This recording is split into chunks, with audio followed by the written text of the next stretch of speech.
Welcome to New Life Live, the premier place to receive free advice from Christian psychologists and counselors for the mental, emotional, relational, and spiritual challenges you face. Since 1988, we've offered compassionate responses that combine God's truth with proven psychological principles to guide you toward healing. Our phone lines are open. Call us now at 1-800-229-3000. Hello, I'm Brian Perez. Thank you so much for listening to New Life Live. If you're on hold right now, stay on hold. We'll get to you in just a moment. But first, let me introduce you to the panel of people who will be talking to you about the perplexities that you're challenged with. Could be parenting, could be a number of issues. We've got licensed marriage and family therapist J.J. West with us, and also clinical psychologist Dr. Jill Hubbard. How are you, Dr. Jill? Hi, Brian. Good. Great. Good. What do you have You're for us to start? You're enthusiastic today. I try to be, maybe more so than usual. I don't know why, but what's on your mind to start us off today? Okay. Well, I've been thinking about a few things, and some of this came out of a call that we had last week. But I'm thinking about prayer. I can't say it. Prayer power, planning ahead, and procrastination. Okay, now say it 5 times fast. Okay, so all of the P words today. So thinking about, and we did talk to somebody last week about procrastination, and so many people, struggle with that and feel like it's just such a negative noose around their neck. But usually, about half of the population are procrastinators, and half are people who plan ahead. Both need a lot of prayer, by the way. And so which are you? Do you plan ahead, or do you put things off and wait? A lot of times people who plan ahead rely a lot on their own merit, and people who procrastinate really do need a lot of prayer. So if you look at who prays more, I'm thinking the procrastinators pray more, because it's only by the grace of God that a lot of times things happen. But really, this is about what we do with anxiety. So how do we manage our anxiety? So people who plan ahead, they bind their anxiety by doing everything in advance, because that helps them to cope. Okay? People who put things off, that's how they bind their anxiety. They put it off, put it out of mind. I'm going to deal with it later, and wait till the momentum builds so that they kick into gear and can handle. So the little secret, though, is that both usually get the job done. However, society rewards those who plan ahead, and typically, criticizes or flogs those who wait until the last minute. Now, each style, so I'm presenting this as different styles, and if anyone's ever taken the Myers-Briggs, this is in line with the last letter in the Myers-Briggs test, which is you're either a J or you're a P. So J, and I don't know why they call it this, J is for judging, P is for perceiving. But really, the J's plan ahead and are have their tasks, their ducks in a row. The P's fly by the seat of their pants and tend to procrastinate on things. And there's other characteristics, though, that go along with that.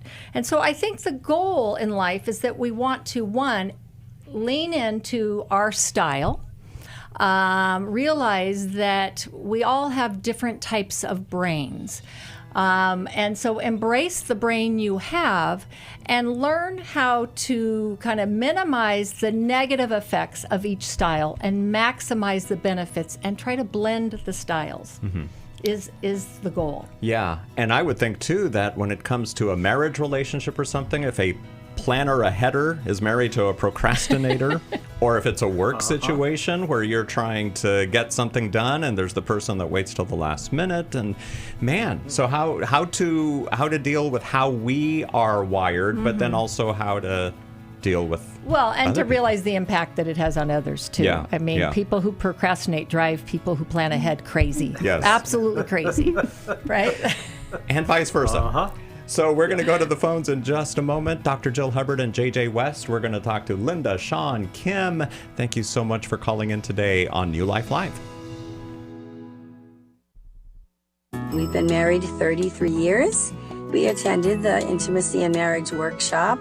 Even though we've read books, or attended a few other marriage weekends, this was certainly different and a lot more intensive than initially that we thought. When you come to intimacy in marriage, you're going to be immersed into a 3-day process. Was not really sure exactly what to expect, but the idea of learning to really understand intimacy was intriguing. We had been in the same patterns of struggle over and over again. If you've thought, I don't think we can ever change, we're just in this rut and we can't get out, the Intimacy in Marriage workshop can help you get out of the rut. The Intimacy in Marriage weekend is July 25th to the 27th in Washington, D.C. Register online at newlife.com or call 1-800-NEW-LIFE and use the discount code NLL to save $50.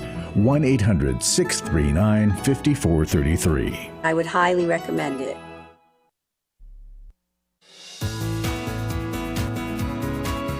To find out more information about New Life or to order any of the resources mentioned on today's program, call 1-800-NEW-LIFE. Now back to New Life Live. Here is Linda. Let me introduce everybody to Linda. Hello, Linda. Thank you for calling in today from Dallas, Texas, and thanks for listening on newlife.com. Welcome. Yes, thank you. Thank you for having me. Please, my question is, I will be quick. I have a sister that I care for my whole life. I can put it that way. We are just 2 years apart. I'm the older. So being so caring, I have care for her typically our whole life. And also everything she needs, I'll provide. And she texts, and she can drain me all the way. I will even lack energy. She will still be expecting me to give. And she's never appreciative. And the first person who will go around isolating me from our community, our people, everybody who is around me, she will make sure she disconnects. She uses gossip to disconnect me from people. And I will not know what I do wrong. Suddenly, people will just be drawing back. I'm left alone, and I'm the social person between the two of us. And it's been a long story my whole life. And giving and not getting any appreciation from her has been so painful. And when I need her the most, she's never there for me. She's the one who go around and make my pain even worse, using people to come after me like as if I'm the wicked person or I'm evil person. She does all of that, and she can lie, gossiping, do all manner of evil. So I am tired of it. I have been estranged from her for now 3 years. I have given her a notice not to come by my house anymore. But for the 3 years, I still can't get over it. And I'm still so traumatized by all the whole behavior for our entire life. Yeah. What can I do, please? JJ, we'll start with you. What do you say to Linda? Well, first, Linda, I'm so sorry that you've been so hurt by your sister. It's never fun to be hurt by anyone, obviously, but to be hurt by someone who should care for you, who should love you the way that you have tried to love her, and instead to be mistreated by her is just so painful. So I'm sorry that you've painful. experienced. I wish somebody can feel my. It's so painful. And this is a sister. We are from the same mother and the same father. So this is just like. I can't explain how this can happen. This is your blood relative so that caring should like be. Yeah, she should be someone that you can trust. She should be someone that you can rely on in the way that she relies on you, and yet she's not. And so there's a sense in which you have experienced betrayal. Now, it's not the betrayal in the same way that a husband and wife might experience betrayal, but it's very similar because it's someone that should have been reliable, should have been faithful, should have been loving, should have been kind, but wasn't. And so you experience betrayal, and there's such a thing called betrayal trauma. And I think that's why you said, for 3 years now you've been estranged from her, but you can't get over it. And I think it's because you've experienced this trauma, this betrayal trauma. And I would encourage you, if you haven't already, I would encourage you to get into some individual therapy that would allow you to work through this trauma. There is healing from betrayal trauma, but it takes some time, and it does take some work on your part. Now, it's common for someone who's been wronged, who's been betrayed, to say, well, why do I have to work? They're the one who did the hurting. They're the one that caused the pain. Why do I have to work? And my good friend Laura would say, look, if you're injured by someone, like if you're in a car wreck, it would be foolish for you to say, well, I don't need to go to the hospital. They're the one that caused the accident. Right. If you're injured, right? You've been injured. You've been injured by your sister, and you've been injured significantly. And so it's going to be important that you get the help that you need in order to let God heal you. Some of that's going to be forgiveness, certainly, but some of that's also going to be recognizing what you have lost, what it has cost you, and doing the work to recognize that you didn't cause the betrayal.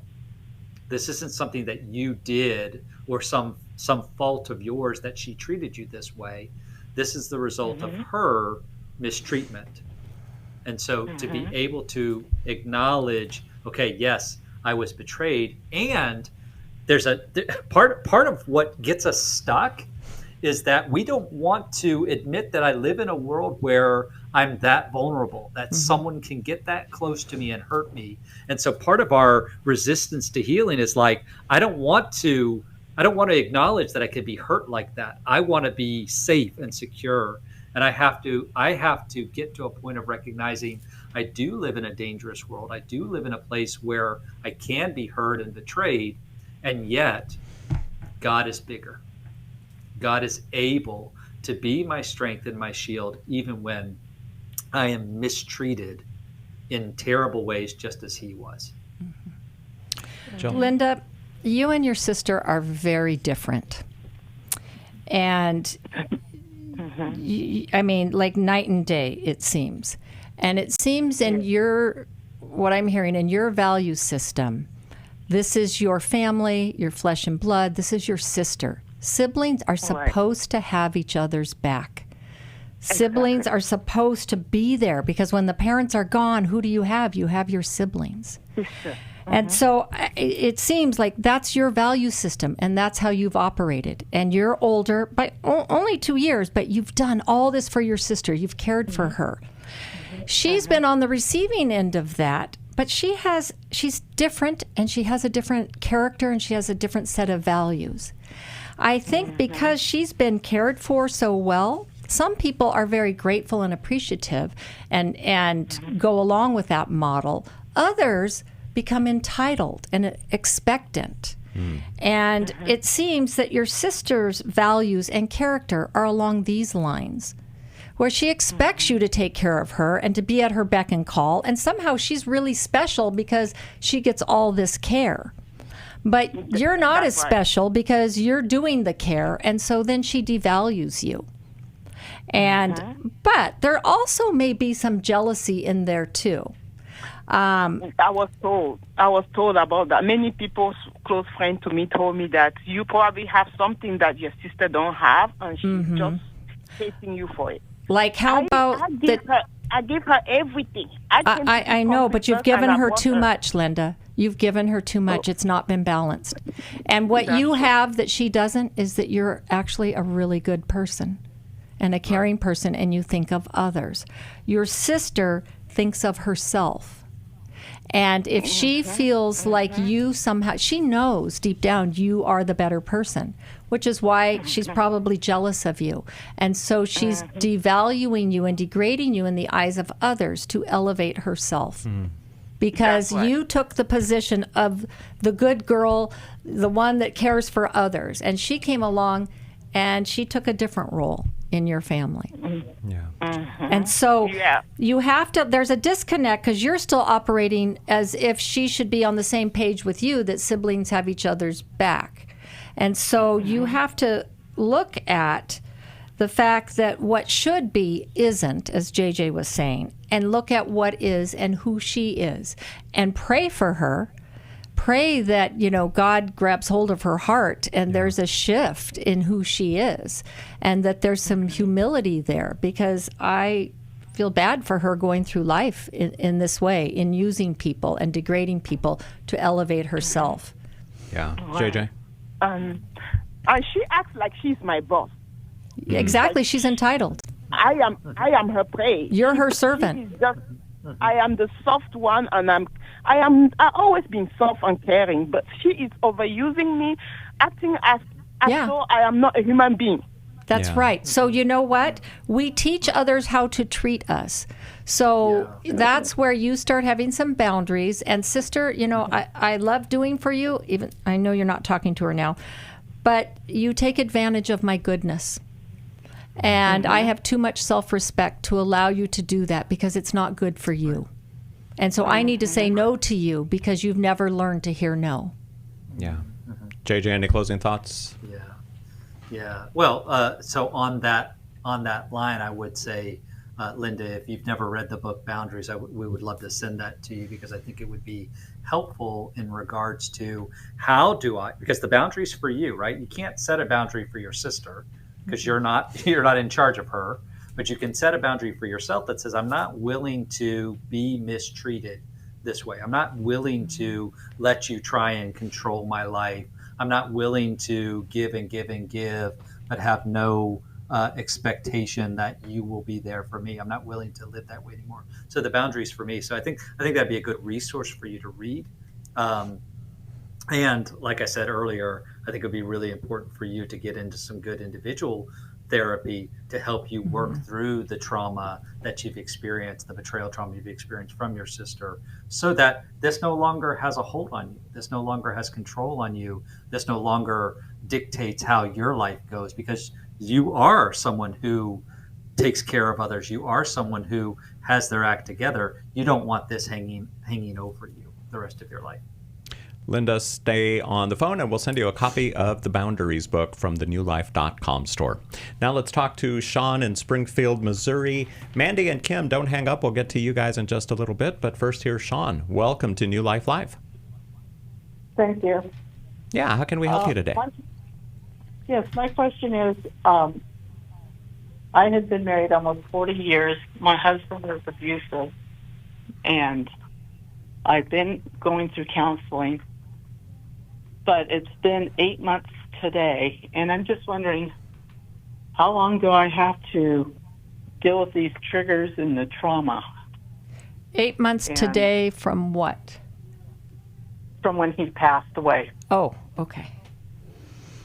And I just found out like about 3 weeks ago that when I have a trigger, it's like the biochemical and the emotions are just like it was happening again, of being abused.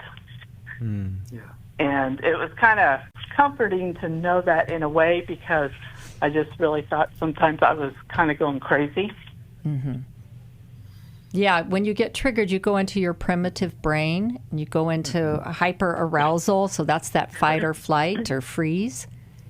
And so it is like it throws you back. It's like it knows no time. And that's why it's important, Sean, during those times to kind of reorient yourself to time and place, like focus on the concrete world. This is where I am right now. He's no longer here. I can feel the chair that I'm sitting on. I can feel the wind on my face.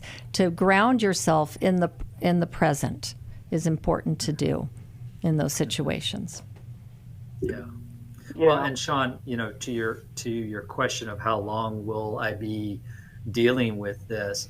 One, there's no set amount of time that fits everybody. Everybody's recovery process looks different, but a good rule of thumb in terms of dealing with the kind of pain, suffering that you went through in terms of the abuse, but then also just the grieving process of losing your husband of nearly 40 years is around 18 to 24 months before things start to feel normal. Okay. So you're on the early side of that, right? There's still quite a ways to go. Now I'm glad that you're doing good work and you're learning about the neurochemistry that's happening. You're learning about the emotional bonds that were formed, as well as the emotional trauma that you went through. But you are still somewhat early on in this process. And I can only imagine having suffered for the almost 40 years beforehand, and then the 8 months of continuing suffering even after he's dead, to hear someone say you're at the beginning or early on, that may not sound very caring or comforting, and I apologize. But I want you to hear that there still is light at the end of the tunnel. There is hope for healing. There is hope for change. If you'll continue to do the work, that's the beauty of how God designed our brains, is that we have this neuroplasticity that our brains can actually reshape themselves, and we can learn to deal with those triggers in a much healthier way. But give yourself a little bit of time. Sean, we're coming up to our break, but what do you think so far of what JJ and Jill have told you? I guess good. I mean, it's like I want to be healed today. I'm tired of all the pain and the crying.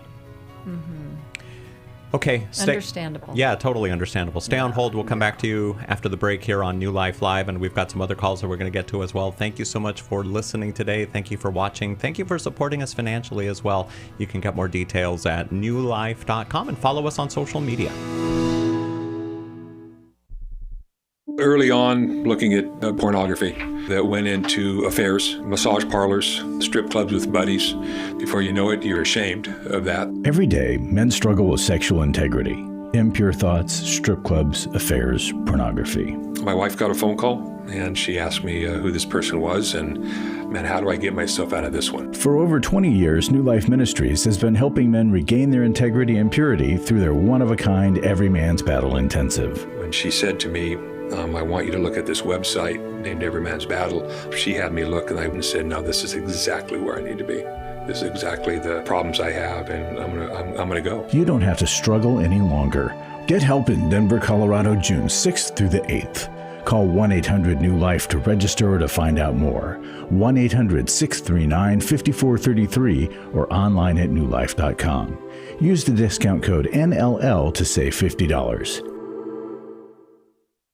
I was sort of vaguely familiar that the 12 steps had some origination in the Bible. I found Life Recovery, and one of the things I liked so much was that it had such a broad appeal. It wasn't limited to just alcohol or drugs, that it was addressing a wide range of problems. At New Life, we believe everyone can benefit from a life recovery experience. There are life recovery groups all over the country. They take place online, in conference calls, and in person. And if there isn't one in your area, we can help you start one. We have startup materials, leaders' guides, CDs, Bibles, and more, all with discounts available for groups. Call us at 1-800-NEW-LIFE and ask for Terry Ward. The 12 Steps have long been a great help to people in recovery because much of the 12 Steps' power comes from the fact that they capture principles clearly revealed in the Bible. The 12 Steps is really a pattern for all of us as Christians. Call 1-800-NEW-LIFE. That's 1-800-639-5433. We'd love to hear from you. If you have a question or a comment, call toll-free 1-800-229-3000. Now back to New Life Live. And back to Sean in Springfield, Missouri. Thank you for holding through the break, Sean. Jill. Well, I just wanted a chance, Sean. I mean, this is a journey. You've already been on such a journey. You're doing some of the right things. Of course, you want out of your pain. And sometimes people think, well, if the person was gone, then my pain would be gone. And that just isn't the way it goes. And so, some days are better than others, but it will get better over time. So trust the journey and the process, lean into God. And I do think even though it was an abusive relationship, being in some type of grief work or a grief group is a good idea because we still grieve, as JJ was saying, even if we were unhappy in the relationship. And that's the thing. I did do a grief group. Okay. It was like, I called my friend after the first meeting and I said, everybody's spouse loves them. My spouse didn't love me because he was having the affair when he died, and I caught him, it's like it was ongoing. And you almost need to go to divorce recovery. My first husband loved me. I didn't go through this when my first husband died. But it's like, this is as bad as being married when I was being abused. Yeah. And I just I know I'm going to counseling. I did the grief counseling. I'm still going to counseling. I've been doing books. I did the boundary book, the grieving book, listening to audibles and doing studies and writing them out. I wonder about then intimate deception. If you were living with someone who was cheating, maybe that would be a better resource for you. to make and sense of all the I didn't know if you had betrayal. any ideas. Yeah, I have that book. Okay. The Intimate Deception by Sherry? The betrayal. The Intimate Betrayal. Intimate Deception. Like Intimate Deception. Okay. Yeah, I have that book. Okay. And is there something else I can do? To help me go through this? Well, I know we have the Restore Healing After Betrayal Intensive. That's coming up later That could this be year. good. Maybe we that's the one in send her November, right? Take Your Life Back then. Yeah. Take Your Life Back, yeah. The Restore Healing After Betrayal Intensive is November 7th in Washington, D.C. Yeah, that would be a great idea, Yeah. actually. I think that would actually be a fantastic, that would be a great step for you. It's not that you're not doing enough. Yeah. You're doing a lot of the right things, Sean, and I'm so proud of you that you're not just sitting waiting for God to zap you to make you all better. You're doing good work, but some of this work just takes time. Yeah. And it's frustrating that it does, but that's the reality. But I do think attending the Restore workshop would be really helpful, because you would be among other women who've been through what you have been through. Mm-hmm. It won't be like your grief group where everybody else's experience was so different than yours. You'll be among other women who also experience that same kind of betrayal that you experienced. And it'll be a safe place for you to look at your pain and free of judgment. So if you can, if at all possible, please try to make it to the Restore workshop I believe it's in November, and I can't remember if that one's in DC or Dallas. Yeah, Washington, D.C., November 7th. DC, yeah. All the details at newlife.com or by calling 1-800-NEW-LIFE. And we're coming up to our break, but something you said, Jill, to Sean, people often think, if this person would just go away, would just be out of my life, whether through, if we wind up getting a divorce or whatever happens, everything will finally be better. I will be able to just settle down and not think about it anymore. But like in Sean's case, no, it's still there. No, because we've internalized all our experiences. And when they are, disconcerting, unsettling, abusive, we're still working that out. And so either way, whether her husband, was alive or not, the work still has to be done in dealing with it. The only relief is that the abuse has stopped. Right. So now that does give more room. She's not in survival mode. So it does give more room for healing. But the remembering is painful, and the recanting of it all. Yeah. And so unfortunately we have to go through it to get to the other side where it starts to lose the emotional punch and hold that it's had on us. Even after the person's gone, I'm still left with the question, what is it about me that allowed someone to treat me this way? Whether there was the physical abuse, emotional abuse, or in her case as well, the betrayal, that's the victim is always left with that question. What is it about me that caused this person to treat me this way? Now, we know that it was there. Yeah, absolutely. We know it was the abuser's fault, logically. But emotionally, there's part of us that just goes, oh my gosh, there must be something about me that makes people treat me this way, and so you have to work through that. So Sean, we're going to send you a copy of Take Your Life Back from the newlife.com store. Thank you so much for calling in today here on New Life Live.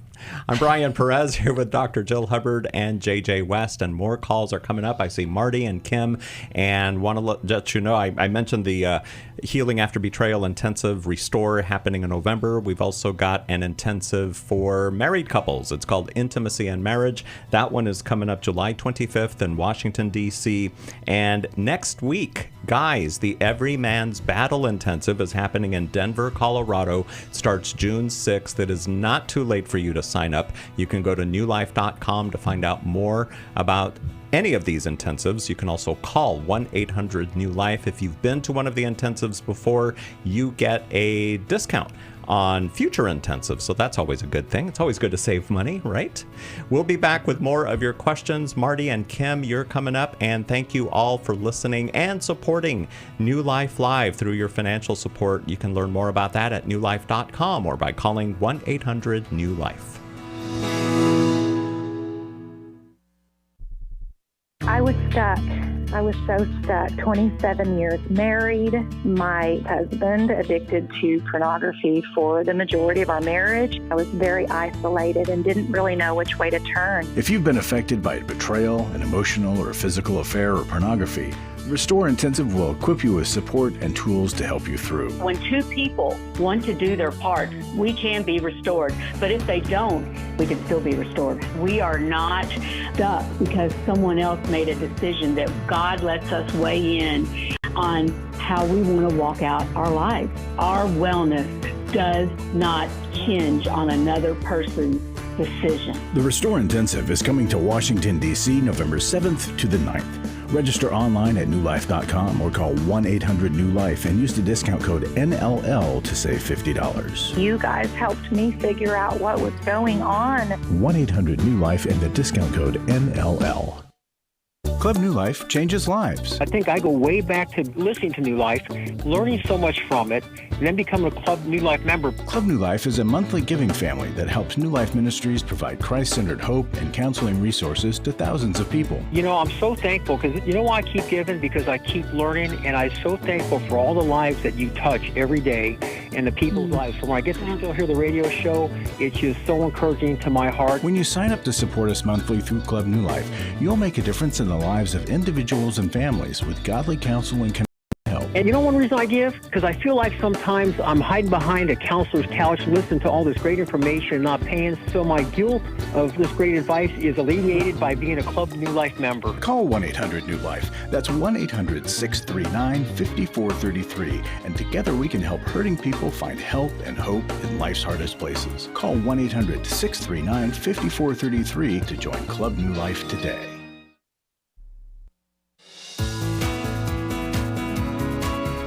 We're glad you joined us for New Life Live.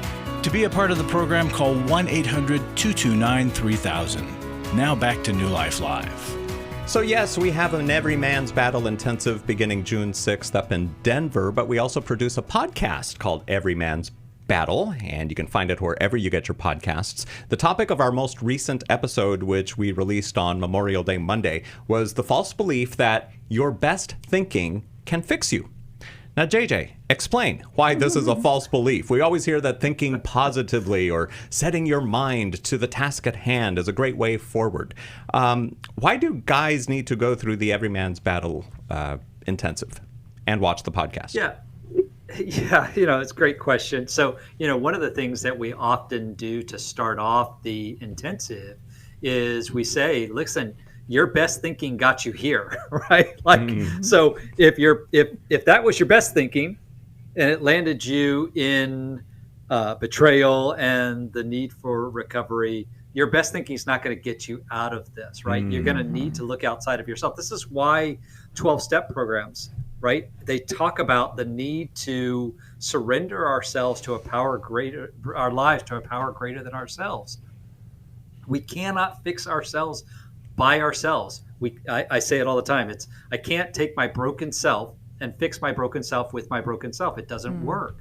I need something outside of me to heal me. And that's not only God by his Spirit, but it's also God in the form of others.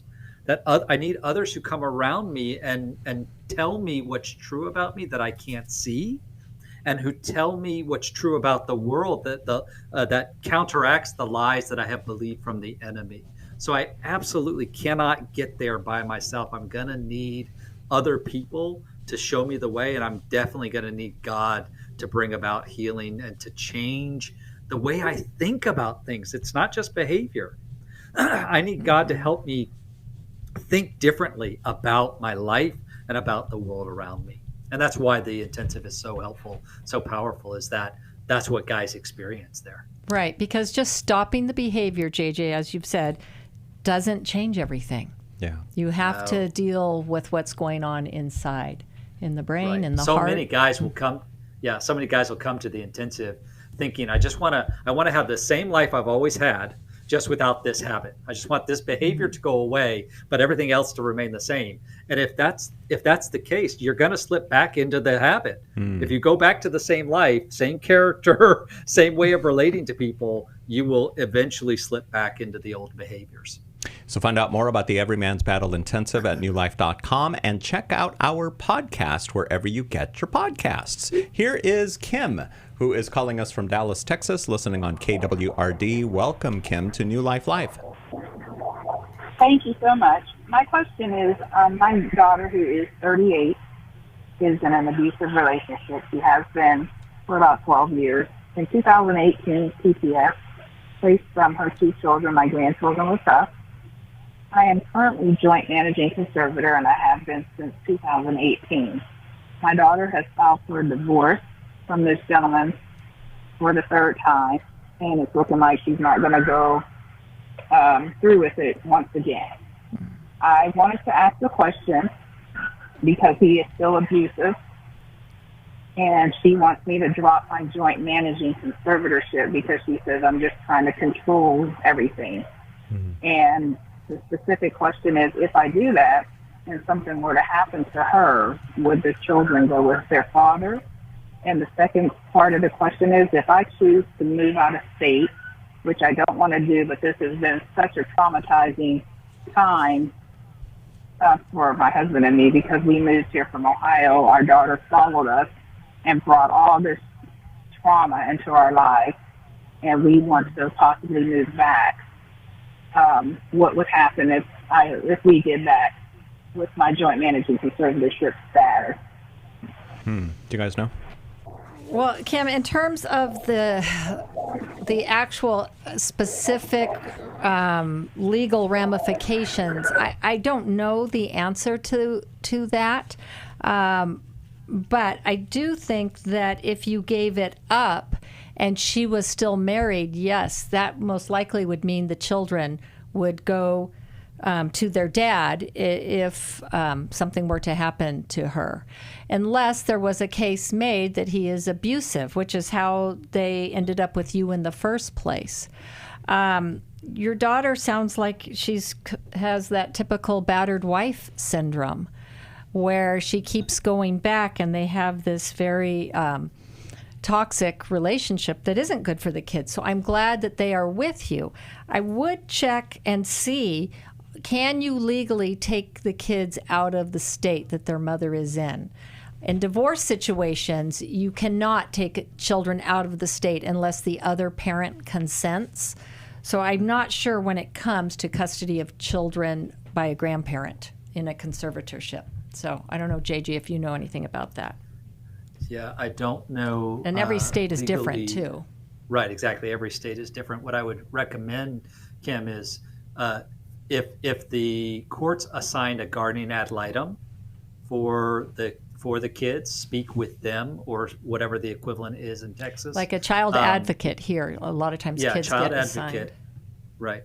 Yeah, so you want to talk with them about all of these legal questions because we really don't have the legal expertise to be able to answer those questions. Did you say that the grandchildren currently live with you?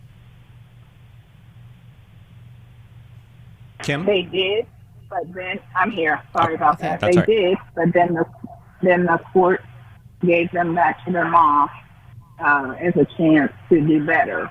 Okay. And that was unfortunate. And they are back there now. So Okay, gotcha. I guess so are the there better question regular would be, are there no, regular not regular check-ins visits. by the court? Like is No, whatever the Department of Children and Families there in Texas, do they do regular visits to maintain the status of the children? they're supposed to, but to my knowledge, that has not happened in at least 3 years. And I have gone to court to follow the initial judge who had the case retired, and then it went into another courtroom. But I understand what you're saying, that is more than a legal question. I guess the other question, more in line with what you all do, because we have suffered such trauma, I mean, lack of sleep and a lot of other different things. We feel guilty if we do move away, that we are abandoning them, even though we don't get to spend the time that we want to with them because my daughter refuses to follow court orders and they refuse to enforce it. So that is the other question. If we do choose to move away, would we be abandoning them? How old are the children now, Kim? 9 and 11. 9 and 11. And how long did they live with you? Almost 3 years, and it was a traumatic experience when the judge said she wanted to give them back. They were begging us, saying that we don't want to go back. We don't want to go back. We want to stay here. We just want to visit her.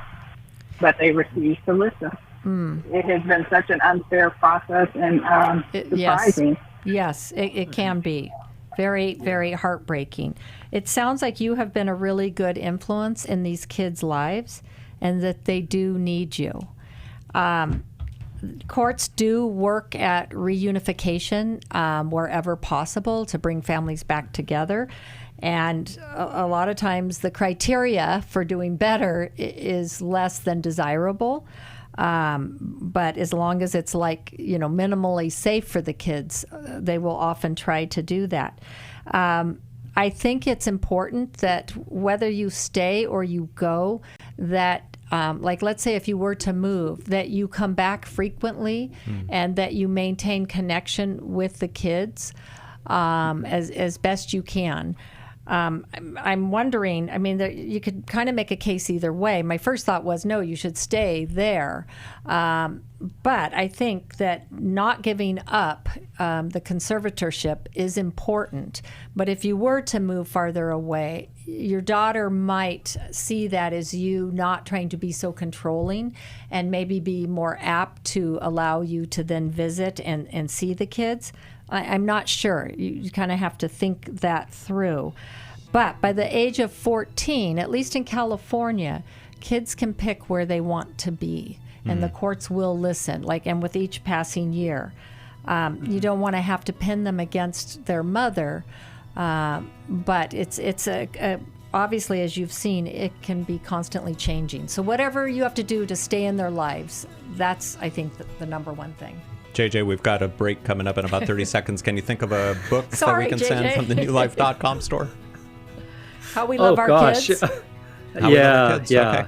Yeah, I think that's a great resource. Yeah. Then that is what we will send you. Okay, How We Love Our Kids is coming to you, Kim, so stay on the phone. We'll get your address and we'll put it in the mail to you. Marty, you're coming right up here on New Life Live. Thank you so much for holding on. We will get to you in just a little bit, and thank you so much for your support of our ministry here. We are helping so many people today.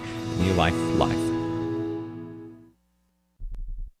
Do you need help for life's hard situations? My husband recently said he wanted a divorce. I'm confused on what I should do. I have an eating disorder. New Life Live answers your questions on relationships, grief, addiction, trauma, anxiety, and much more, all from a biblical perspective with our panel of professional counselors and psychologists. I learn a lot from your program. You help so many people. I appreciate your ministry. Whether you listen or watch, there are so many ways to connect with us to ask our panel of counselors a question. Call us Monday through Wednesday at 1 p.m. Eastern, 10 a.m. Pacific at 1-800-229-3000 to ask your question on New Life Live. Or go to newlife.com/radio for other ways to get your question answered. I'm trying to find help. I just want to know how to set boundaries. If it's a sin, what am I supposed to do? Need a therapist or a coach, a resource, or an intensive? Call us at 1-800-NEW-LIFE. That's 1-800-639-5433. 1-800-NEW-LIFE. For over 35 years, New Life has been the most trusted name in Christian counseling. Your ministry has saved my life. If you struggle with emotional hurt, family or marriage problems, the pit of depression, or the pain of addiction, we can help. I'm down 100 pounds now from what I was. I found a counselor through New Life Ministries, and it's just been outstanding. Our treatment programs provide clinically appropriate solutions from licensed professionals, all in a biblical framework. I have had problems with alcohol. I think God has ordained this place to be His. You don't have to be a prisoner of your pain. Help is available at 1-800-NEW-LIFE. She tells me that I'm a new man, and I feel like a new man. It worked for me, and it can work for them too. This time it is different. If you're ready to take the first steps toward genuine spiritual and emotional healing, call us today at 1-800-NEW-LIFE. God can open the door for a better tomorrow. To get someone that's competent, that's good at what they do, it's been like day and night compared to what I've had before. Call 1-800-639-5433.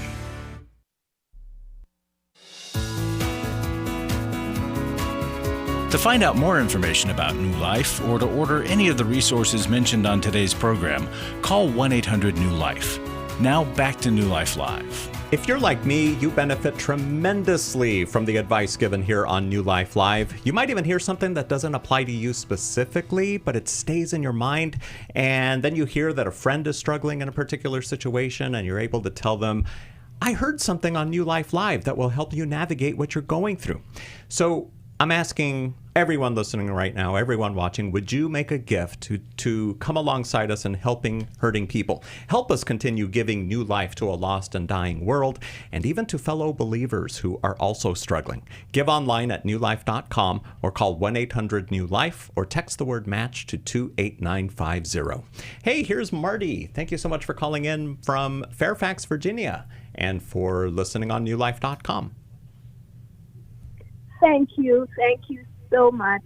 You have been such a big blessing to me. I've listened for quite a while, but this is my first time calling in. Well, thank you so much for calling in, Marty. What is it that you're going through that prompted your call? Well, my question today is, should I attend my husband's granddaughter's birthday party? It's not my granddaughter, it's his granddaughter.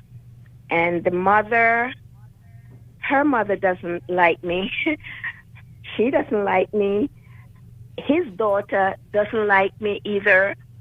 And there is his ex-wife, they all will be there.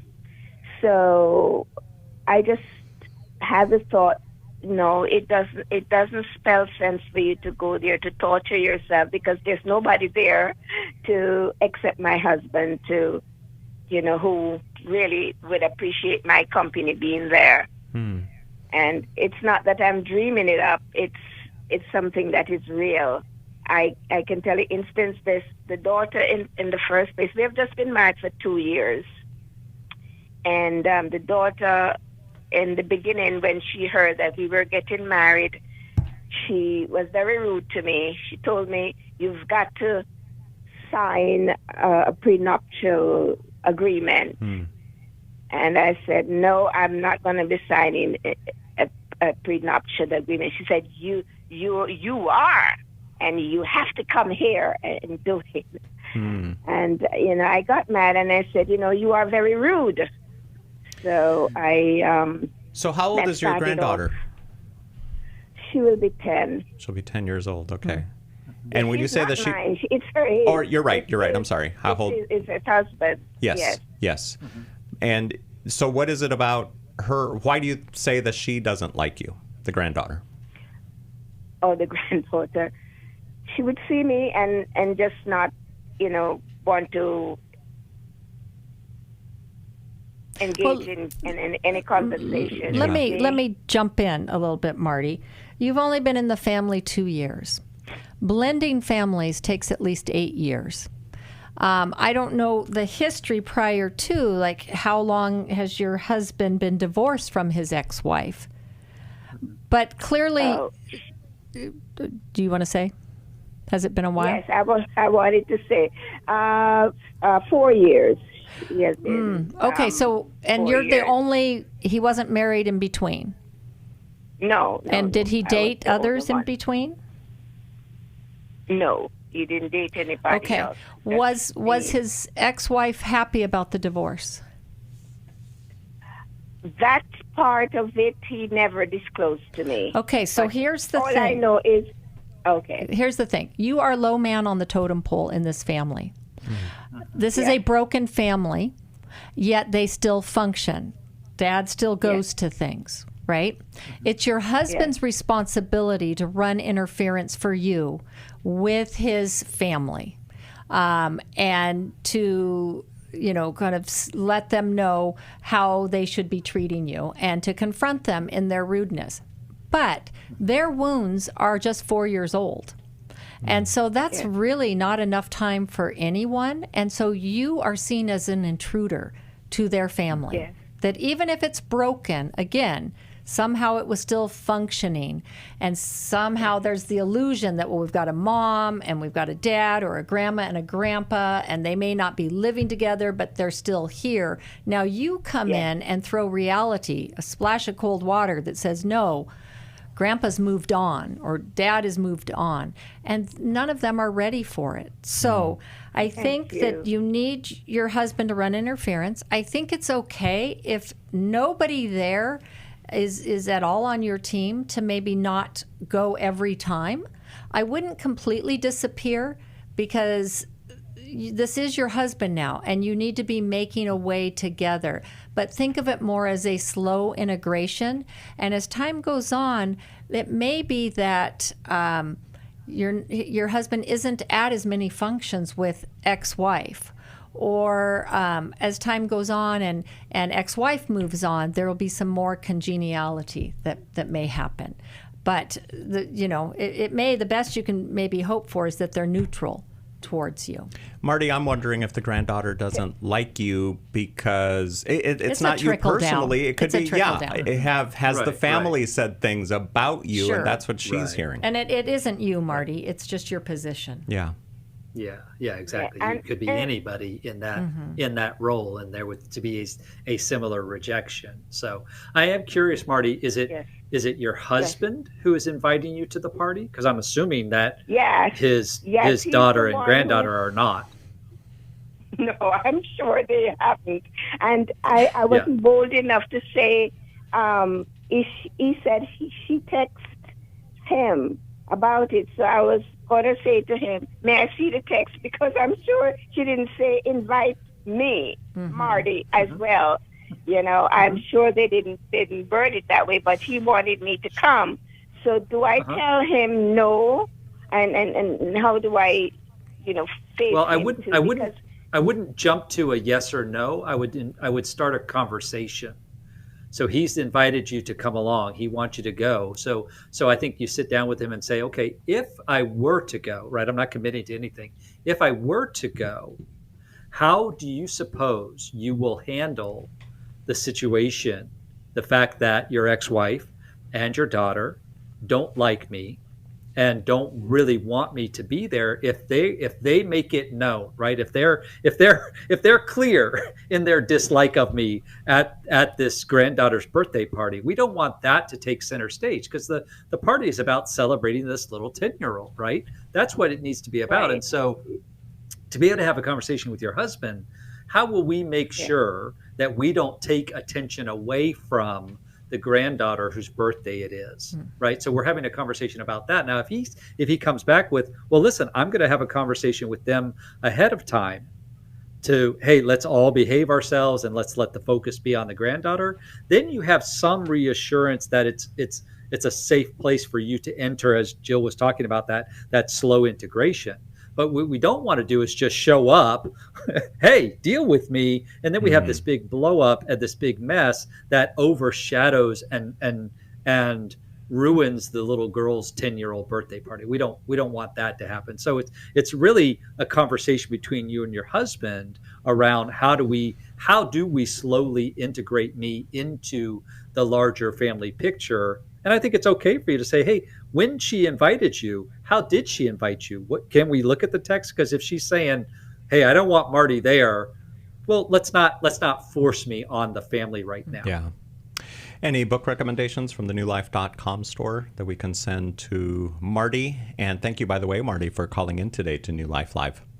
We are coming up to the... How about Smart Love? Smart Love. Okay, we will send that out to Marty. Thanks for calling in today. Thank you all for supporting us, and we want to support you too. If you have a prayer request, we take your prayer requests. Go to newlife.com and go to the Contact Us tab, and you can submit your prayer request that way, and then here at the staff, we will pray for you. God bless you guys. Thank you so much for listening. We'll be back tomorrow on New Life Live. Thanks for listening.